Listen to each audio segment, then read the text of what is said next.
Hey everyone, this is Chanyo66, and I just want to mention something on here about a finding that a few people have had on the Dragonlink thread. A few people were talking about the Turnigy 900 and 9000 series servos being extremely noisy and locking out the Dragonlink receiver. I noticed that that's not the case because I have one sitting directly next to it, and the wires are running parallel in here to my connector.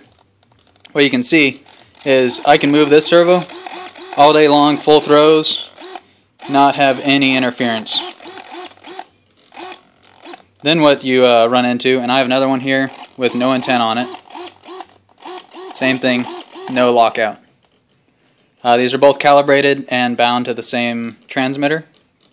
But what you can see is right now I'm sitting at 5.4 volt. This is not sensitive enough to actually pick up the difference in the voltage that I'll be hitting. But when I run two of these, so my aileron controls here, I can control them fine. Now if I flick them, you'll see that it reset the Dragonlink receivers. So what I did was I controlled or hooked up a current sensor in between the Dragonlink receiver, it's actually this one that I'm testing all the wiring with, and the servos that are in my ailerons out here.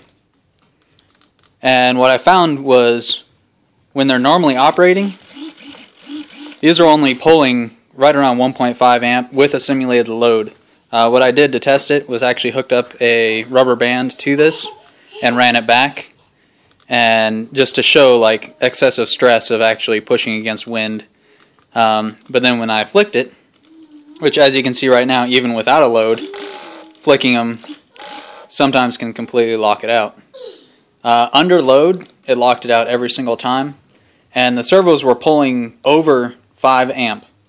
I currently only have a 3 amp power supply running this, but even with my supercapacitor bank that I have right here, this has a peak output of 10 amp, and is right around, I believe, 7 farads.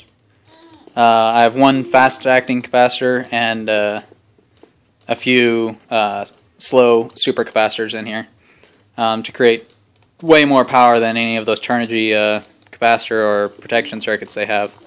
So even with this, it doesn't protect enough to prevent those spikes from killing the Dragonlink, because I found the voltage was dropping down below like 4.5 volt.